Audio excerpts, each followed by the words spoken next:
Welcome to my YouTube channel. Please don't forget to subscribe, like, and share. So welcome to our Ale review series practice quiz, and for today we're going to have a quiz on building laws. This is part 1. So before we start the quiz, get a piece of paper muna and write down question numbers 1 to 30 para mamaya madali na kayong makasagot sa pagpili ng tamang letter doon sa multiple choice. So kapag okay na, then you can start now the quiz, and for every question write down the corresponding letter of your answer from the multiple choice, the best answer. And at the end of the quiz, count the number of your correct answers para malaman natin kung saan category pumapasok yung scores nyo at kung malaman kung kailangan pa ang pag-aaral.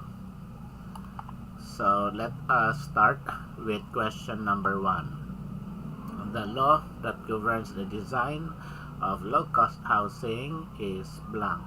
Letter A, RA 9266, B, BP 220, C, PD 1096, and letter D, BP 344. So your time starts now.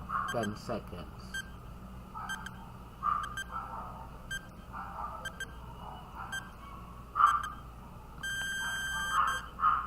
And our correct answer is letter B, BP 220. So we are now using the revised rules and standards for economic and socialized housing projects to implement Batas Pambansa Bilang 220, and that is pursuant to Section 3 of BP 220. The Housing and Land Use Regulatory Board is authorized to establish and promulgate 2 levels of standards and technical requirements for the development of economic and socialized housing projects units in urban and rural areas from those provided in PD 957, PD 1216, PD 1096, and PD 1185. Hence, the following rules are hereby promulgated. Question number 2. A lot or land intended for construction site can be best described by its blank. Letter A, TCT, B, site survey, C, lot plan, and D, OCT. So you have 10 seconds.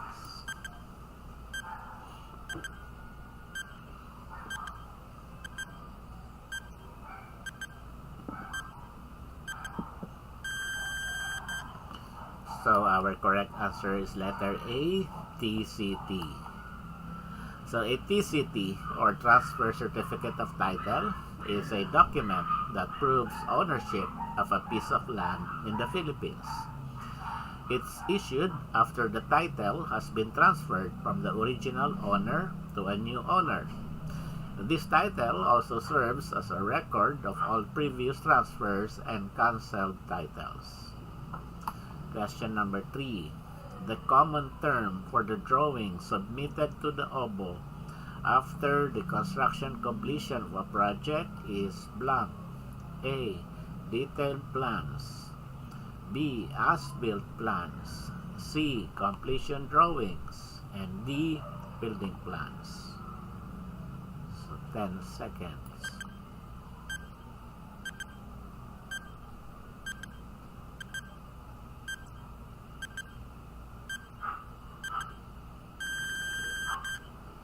And our correct answer is letter B, as-built plans.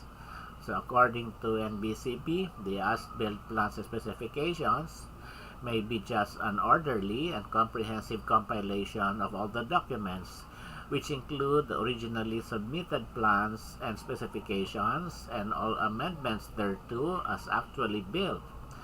Or they may be an entirely new set of plans and specifications accurately describing and or reflecting therein the building structure as actually built. Question number 4. What is the permit to be secured after the construction of a project and before the project owner can move in? Letter A, habitation. B, moving in. Letter C, mobilization. And letter D, occupancy. So you have 10 seconds.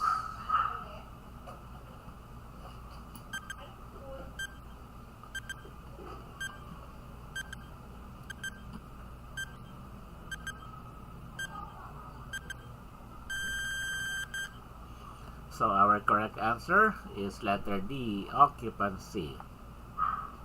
So the owner permittee shall submit to the OBO an application for certificate of occupancy, together with a duly notarized certificate of completion, together with the construction logbook, as-built plans and specifications, and the building inspection sheet, all signed by whoever is the contractor, if the construction is undertaken by contract, and signed and sealed by the owner's duly licensed architect or civil engineer who undertook the full-time inspection and supervision of the construction works. This is as per Section 309 of the NBCP, Certificate of Occupancy. Question number 5. What is issued by the OBO at a time electrical works are substantially completed? Letter A, Certificate of Electrical Inspection. B, Complete Electrical Installation. And letter C, Certified Electrical Institution. And D, Certificate of Emergency Inspection. 10 seconds.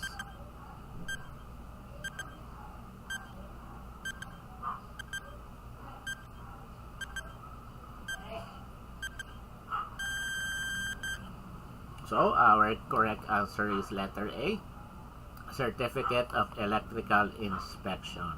So actually, ang complete niyan is Certificate of Final Electrical Inspection or CFEI. So this is a certificate issued by the building official to the owner applicant as a requirement for the installation of power lines to a building structure, and also certifies the completeness of the installation of all electrical wirings and confirms that the electrical installation meets the requirements of the Philippine Electrical Code and the National Building Code. Question number 6. A land or easement reserved for transportation purpose is blank. Letter A, right-of-way. B, alley. Letter C, highway. And letter D, street. So you have 10 seconds.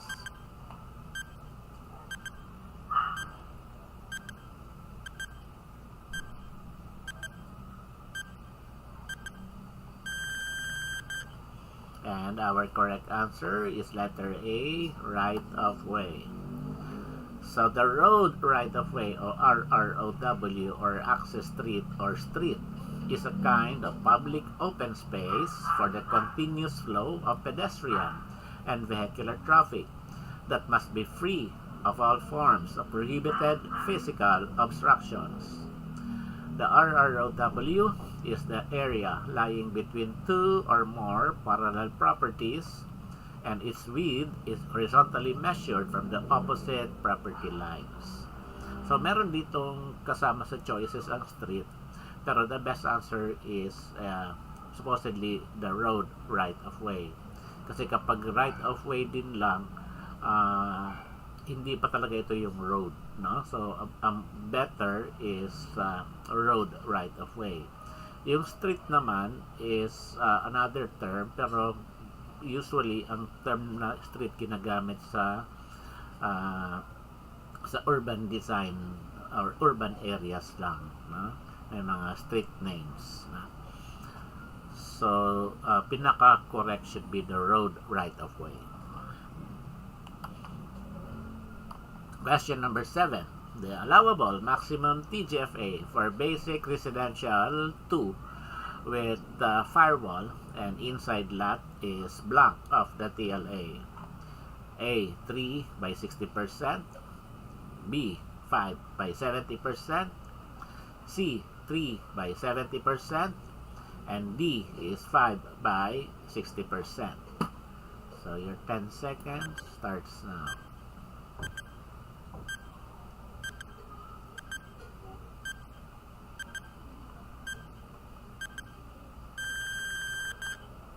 So our correct answer here is letter A, 3 by 60%. Basic R2 kasi is 3 floors, no? At kapag walang firewall, ito yung ginagamit natin. Table 7.1, nakalagay dyan without firewalls. And that is for R2, nakalagay dito. Inside lot is 3 by 60% of the TLA. Okay, so we go to question number 8. The allowable maximum TGFA for basic residential 2 without firewall, interior lot na to ngayon is blank of TLA. Letter A, 3 by 70%. B, 5 by 70%. C, 5 by 60%. And letter D, 5 by 60%. So you have 10 seconds to finalize your answer.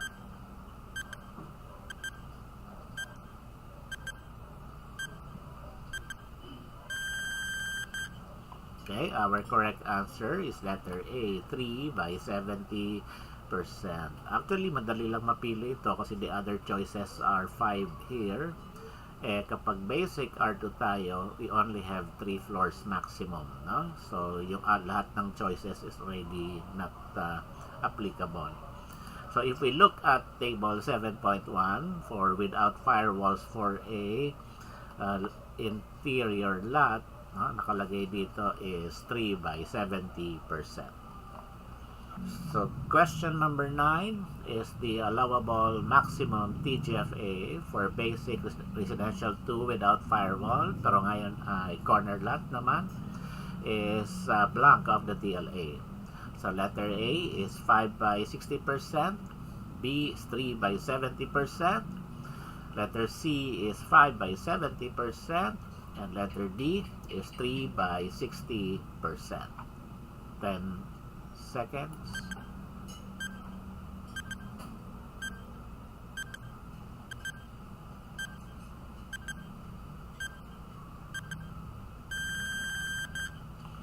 And our correct answer here is letter B, 3 by 70%. So, kapag basic R2, ang ating building height maximum, BHL, is 3 floors. No? So, yung A tsaka C ay wala na sa ating choices. So, it's between B and D lang talaga. No? So, let us look at table 7.1. Nakalagay dito. Ang corner lot natin for basic R2 without firewalls 3 by 70%. So, let us go to question number 10. The allowable maximum TGFA for basic R2. So, para sa kanina without firewall din. Pero ngayon ay true lot naman is blank of the TLA. So we have A, 3 by 60%, B is 5 by 70%, C is 3 by 70%, and D is 5 by 60%.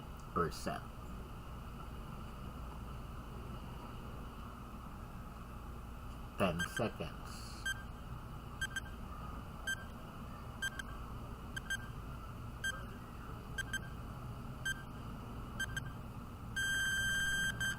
Okay, so our correct answer here is letter C, 3 by 70% kapag true lang.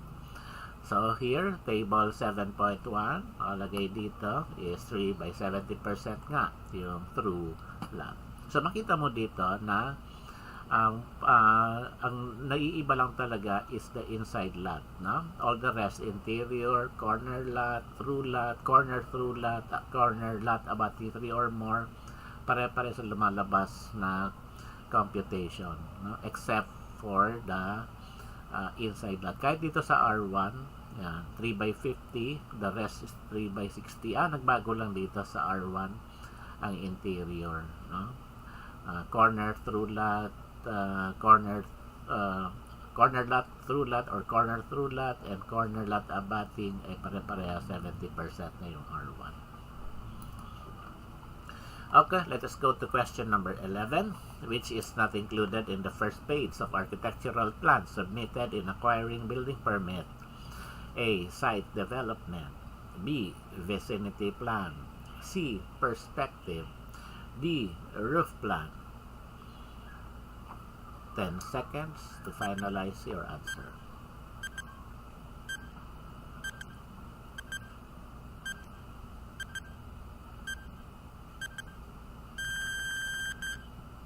Okay, so our correct answer is letter D, roof plan. So, makita natin dito, yung first page natin, ang nakalagay lang is perspective, the site development plan, and the location plan. Question number 12. Which of the following is not a technical referral code of the National Building Code? A. Philippine Electrical Code. B. National Structural Code of the Philippines or NSCP. C. National Planning Code of the Philippines. And D. The Civil Code of the Philippines. So you have 10 seconds to finalize the answer.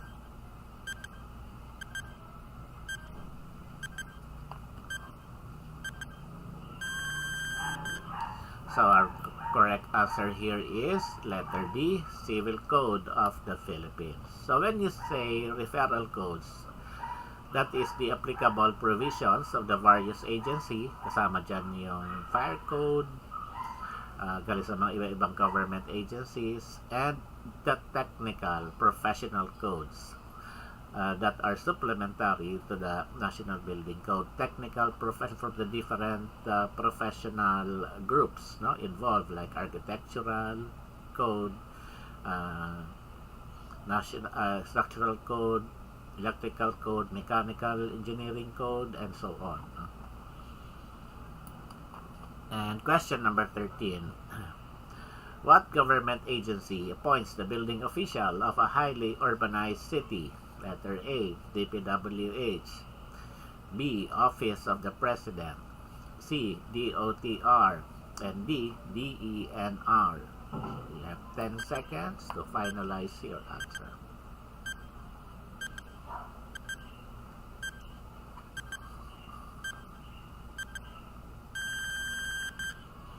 So our correct answer here is DPWH. So according to Section 205, building officials, except as otherwise provided herein, the building official shall be responsible for carrying out the provisions of the code in the field, as well as the enforcement of orders and decisions made pursuant thereto. Now, all building officials appointed or designated other than by the Secretary shall continue to act as the building official until such time that the Secretary of the DPWH appoints the building official. Offices of the building officials already established, separate and distinct from the office of the city municipal engineers in cities and municipalities, may continue to exist until such time that a regular office is created. Kasi meron mga ibang cities or municipalities na wala talagang, especially sa mga municipal areas, municipalities, walang separate na OBO. Kung sino yung municipal engineer, yun na rin ang nagiging building official. So, dual position. Question 14.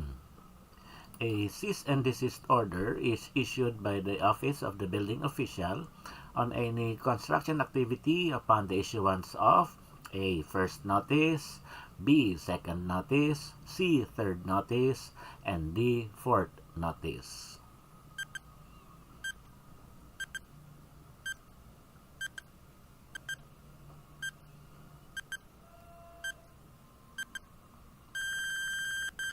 And our correct answer is letter C, third notice. So, wala naman talagang naka-prescribe sa NBCP tungkol dito sa cease and desist order, no?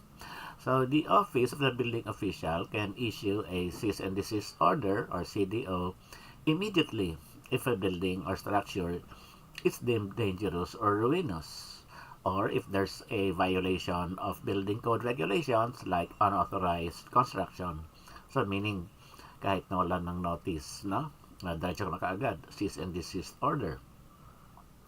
So there's no set number of notices required before issuing a CDO. So pwedeng walang notice, may first notice, second notice, or third notice. The OBO can act swiftly to protect public safety and ensure compliance with building regulations. Now, some OBOs, such as in Cebu City, issues 3 notices and 3 subpoenas before completely halting illegal construction. In other places, like in Quezon City, the Department of Building official, 2 notices are given, and the process is as follows. First is the informal warning. So the OBO might start with an informal warning, or verbal communication to the contractor or property owner about the issue. This is often done during initial inspections or site visits. Number 2 is now the written notice of violation. So if the issue persists, a formal written notice of violation is issued. This notice outlines the specific violations and the time frame for correction. Now, a second notice of violation will be issued if the violation is not corrected within the specified time frame. Okay, so this second notice typically gives a shorter time frame for compliance. And number 4 now is the issuance of the cease and desist order. So if the violation continues despite the second notice, the OBO may issue a cease and desist order requiring the construction activity to stop until the issues are resolved. So note that if the question will ask for up to how many times, or probably the maximum number of notices, then the answer will be 3 notices. So we go to question number 15. What is to be secured first before excavation for a basement? A. Building permit. B. Enclosure permit. C. Excavation permit. And D. Hauling permit. 10 seconds.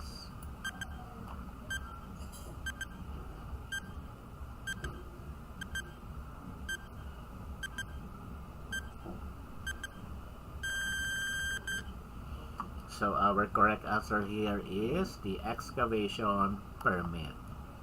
So an excavation and ground preparation permit is typically required before any groundwork commences, whether for utility purposes or construction projects. It's essential to secure this permit before starting any excavation, as it ensures compliance with local regulations and protects surrounding properties.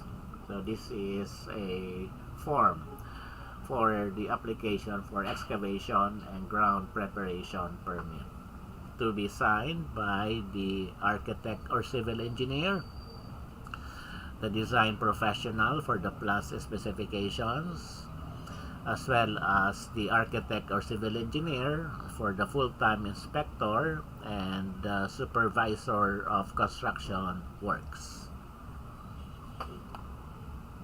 Question number 16. How many days is the issuance of building permit after submitting the plans and payment of the required fees? Letter A, 30 days. B, 20 days. C, 15 days. And D, 10 days. So 10 seconds.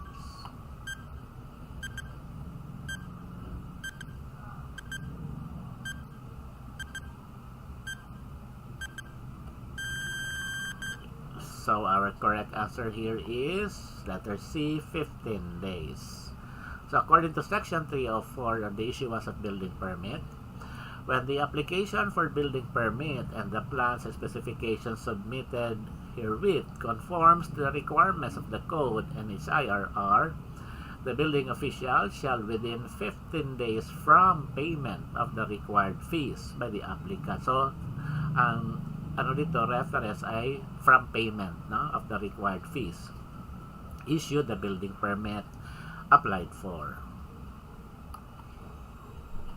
So question number 17. As per the Philippine Electrical Code, what is the height or the mounting height of electrical outlet from the floor? Letter A, 0.30 meters. B, 0.35 meters. C, 0.25 meters. And letter D, 0.45 meters. So you have 10 seconds to finalize your answer.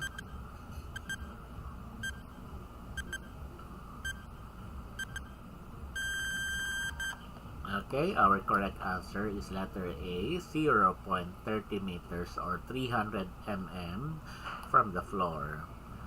So this is as per the general notes of an electrical plan. Accordingly here, the mounting height of wiring devices shall be, for convenience outlet, is 0.30 meters above the finished floor. Question number 18.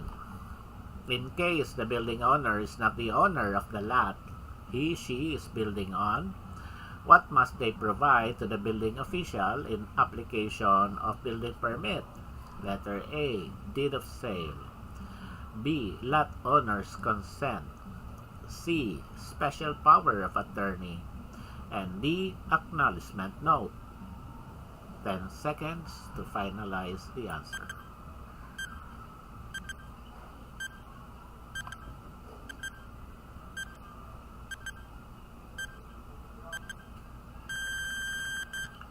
Okay, and our correct answer is letter A, deed of sale. So, together with the accomplished prescribed application forms, the following shall be submitted to the OBO when applying for building permit. Now, in case the applicant is the registered owner of the lot, you have to submit certified true copy of the OCT-TCT on file with the Registry of Deeds, tax declaration, and the current real property tax receipt. However, kung ang applicant naman is not the registered owner of the lot, in addition to the above, duly notarized copy of the contract of lease or deed of absolute sale. Question number 19. How to determine the width of the sidewalk? Letter A, volume of pedestrian. B, width of carriageway. C, size of the place. And D, size of the road right of way. 10 seconds.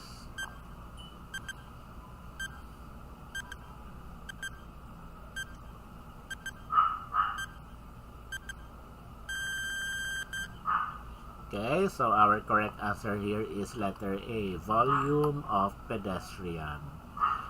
So, according to the NBCP, the sidewalk width shall be based on the following considerations. So, number 1 is the volume of pedestrians. The end users, visitors, and the like who will use the sidewalk on a regular basis. Number 2 is the type, intensity, or level of operation and size expanse of the allowed uses or occupancies along the road right of way. Letter C, the types and volume of street furniture, that is street lighting and traffic signs, signal supports, pedestrian barriers, aids, etc., and other urban design elements that will be allowed as permanent developments within the width of the sidewalk. And letter D, the width of the planting strips. E, the spatial needs for servicing utility service lines underneath the sidewalk and for utility service poles. F, compliance with accessibility requirements as stipulated under BP 344. G, provisions for commuters like waiting sheds, loading and unloading areas, and the like. H, provisions for vehicle crossings, driveways between the roadway carriageway and the front yards of lots or building structures, or provisions for loading and unloading platforms if allowed. I, need for introduction of allowed uses elements within the sidewalk area only if there is sufficient sidewalk width, like bicycle lanes, jogging lanes, and the like. And lastly, climate, light, ventilation, safety, security, and overall maintenance of the sidewalk and all its surface areas. So question number 20. What shall be required where the sidewalk is permitted by the building official to be fully occupied and fenced off or enclosed? Letter A. Provide temporary walkway. B. Provide gutter. C. Provide drainage. And D. Provide curb cutout. 10 seconds to finalize the answer.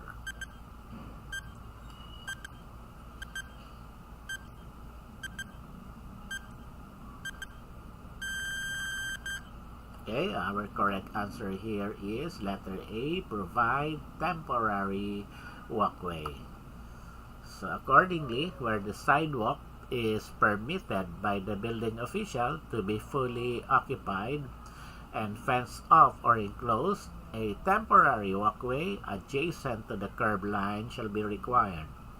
Now, where the street has no sidewalk, a temporary walkway adjacent to the street line, not less than 600 millimeters wide, shall be provided. Now, where the road right-of-way is 5 meters or less, no temporary walkway shall be allowed. Question number 21.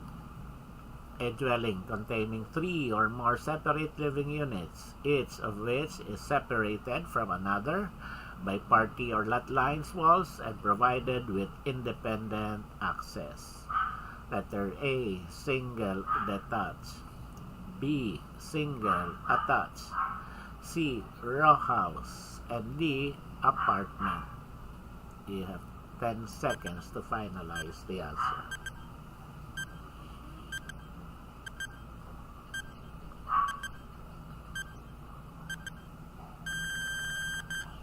So our correct answer here is letter C, row house.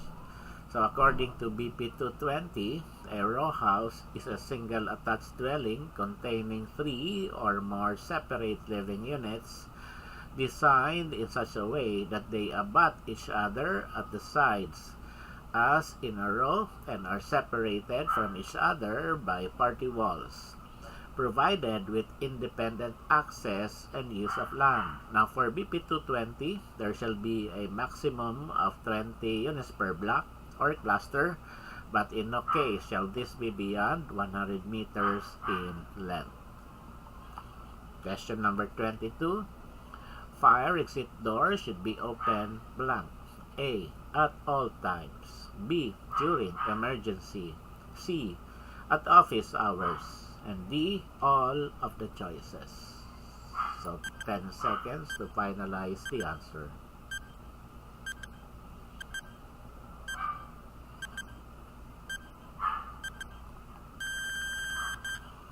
Our correct answer is letter E, at all times.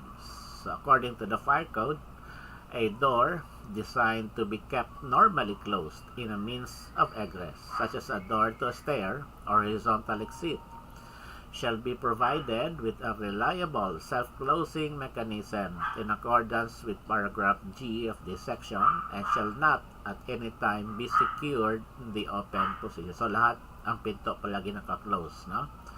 A door designed to be kept normally closed shall bear a sign reading substantially as follows: fire exit, keep door closed. Question number 23. Grab bar height from top of toilet seat at PWD toilet. A. 0.20 meters. B. 0.30 meters. C. 0.40 meters. And D. 0.60 meters. So measurement here is from the top of toilet seat. So you have 10 seconds to finalize your answer.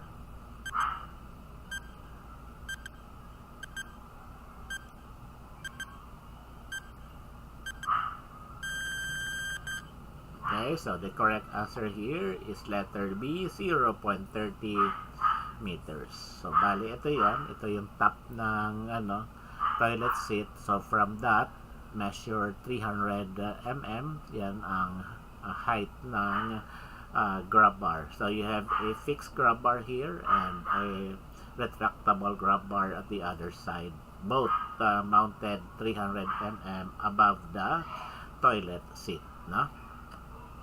So ito yung luma, yung sa old na IRR ng BP 344, dati from the floor, no? 0.80 at ganito ang grab bar. So hindi na ganito ang requirement, no? Na bali may L-shaped grab bar dito sa isang side and the other side will be the retractable grab bar. So question number 24, the minimum width for windows serving as emergency egress, letter A 700 mm, B 750 mm, C 800 mm, and letter D 820 mm. So 10 seconds to finalize the answer.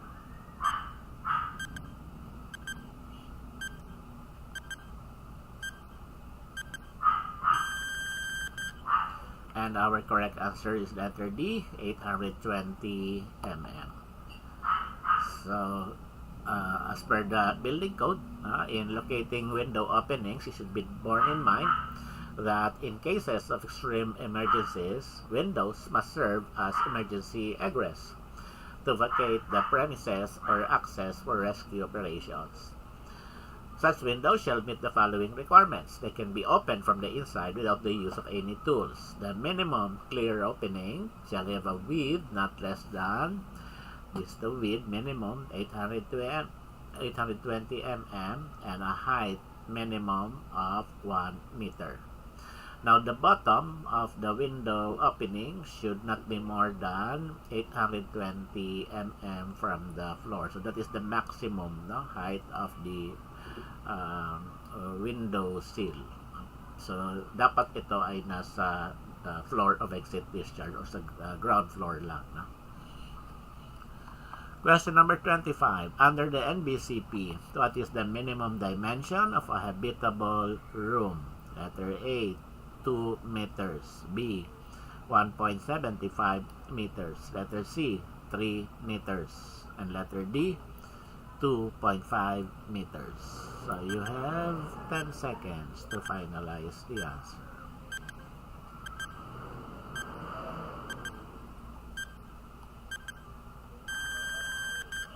And our correct answer is letter A, 2 meters. So as per section 806, size and dimension of rooms, the room for human habitations is 6 square meters area with a least dimension of 2 meters. Question number 26. Under the NBCP, what is the minimum dimension of a kitchen? Ulit. So, question number 26. Under NBCP, what is the minimum dimension of a kitchen? A, 1.5 meters. B, 1.75 meters. C, 3 meters. And D, 2.5 meters. So you have 10 seconds to finalize the answer.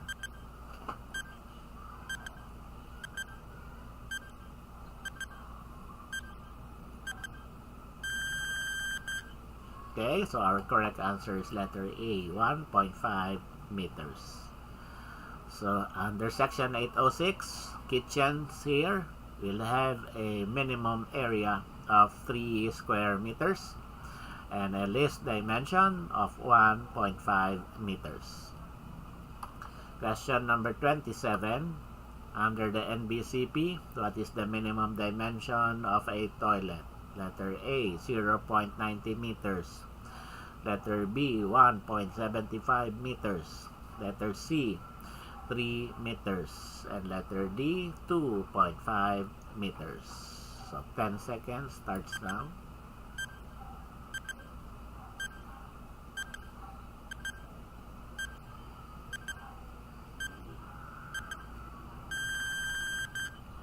And our correct answer is letter A, 0.90 meters. Again, as per section 806, for bath and toilet, The minimum area is 1.20 square meters with a least dimension of 0.90 meters. So we go to question number 28. Under NBCP, what is the minimum ceiling height at the first floor with natural ventilation? Letter A, 2.7 meters. Letter B, 3.75 meters. Letter C, 3 meters. And letter D, 2.5 meters. So 10 seconds to finalize your answer.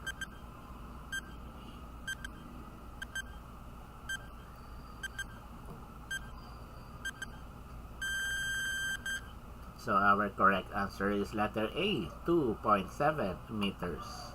So according to section 805 ceiling heights, rooms with natural ventilation shall have ceiling heights not less than 2.7 meters.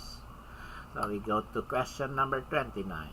Under the NBCP, what is the minimum ceiling height at the second floor with artificial ventilation? Kanina natural, ngayon ay artificial naman.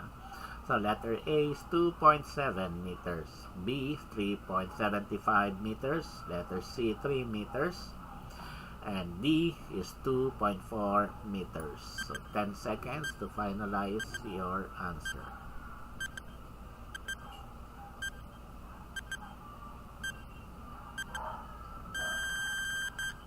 And our correct answer here is letter D, 2.4 meters. So as per section 805, sabi dito, habitable rooms provided with artificial ventilation shall have ceiling heights not less than 2.4 meters measured from the floor to the ceiling. Now, for buildings of more than one story, ang minimum ceiling height sa first floor shall be 2.7, but sa second floor is 2.4 meters, and succeeding stories shall have an unobstructed typical headroom clearance of not less than 2.1 meters above the finished floor. So kanina, ang rooms natin naturally ventilated, whether first floor, second floor, third floor, and so on, shall have ceiling heights not less than 2.7 meters. Mezzanine floor shall have a clear ceiling height not less than 1.8 meters above and below it. So our last question is, as per amended IRR of BP 344, how much is the space allocated of wheelchair turning radius? Letter A, 2 meters. B, 1.5 meters. Letter C, 1.8 meters. And letter D, 1.20 meters. So you have 10 seconds to finalize your answer.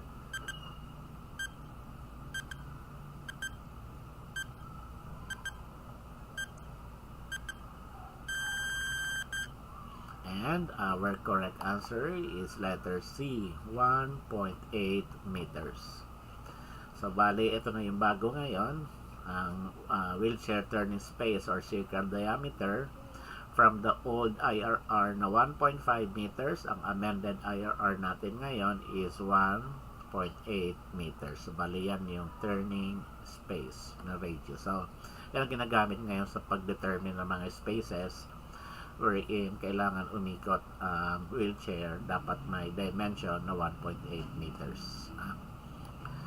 So that's it at the end of our quiz. So again, count your correct answers, kung saan category kayo nakalagay dito, and if your score is 0 to 15, then that is considered as poor, and you have to study harder in preparation for the board exam.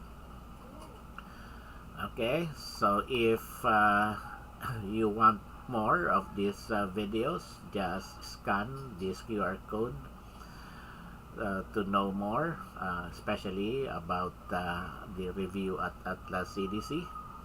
And please like and share, and subscribe to this YouTube channel.